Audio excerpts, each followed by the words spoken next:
बहुत पुराने वक्तों की बात है, जब बड़े बड़े शहरों के बीच छोटे छोटे गांव आबाद थे। इन्हीं गांव में एक छोटा सा गांव था, नूरपुर। इस गांव में कच्ची मिट्टी के मकान, खजूर के दरख्त और खेतों के दरमियान बहती एक छोटी सी नदी थी। लोग सादा थे, लेकिन गुर्बत ने सबकी जिंदगी को मुश्किल बना रखा था। इसी गांव में एक नौजवान रहता था, नोमान। नोमान एक गरीब किसान का बेटा था।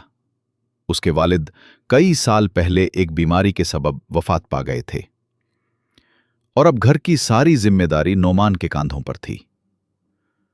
उसकी वालिदा फातिमा बीबी कमजोर और बीमार रहती थीं, लेकिन दिल की बड़ी मजबूत थीं। नोमान के साथ उसके 2 छोटे बहन भाई थे। एक बहन हलीमा, जो 10 साल की थी, और एक भाई सलीम, जो सिर्फ 8 बरस का था।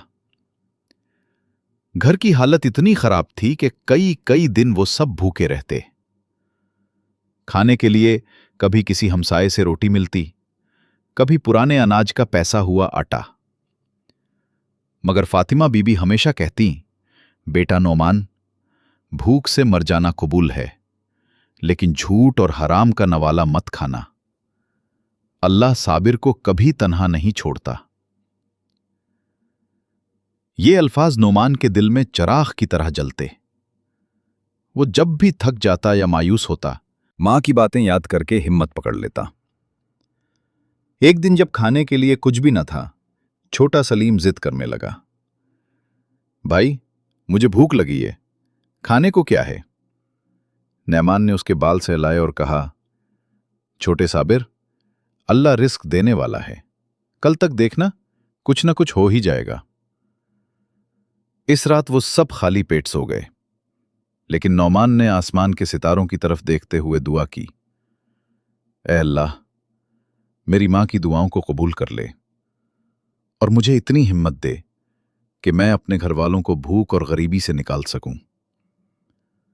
ये दुआ थी या किस्मत का इशारा? मगर इसी रात से नौमान की जिंदगी एक नए सफर की तरफ बढ़ने लगी। नूरपुर गांव में एक शख्स था जिसे सब लोग करीम बख्श जमींदार कहते थे। नाम तो करीम था, मगर दिल पत्थर का। वो गांव की जमीनों पर कब्जा करता, किसानों से दोगुना बीज और 4 गुना अनाज वसूल करता।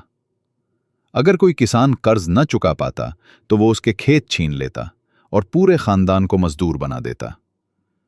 नोमान के वालिद के वक्त भी जमींदार ने कर्ज का बहाना बनाकर उनके खेत हथिया लिए थे। तभी से नोमान खेतों में दूसरों के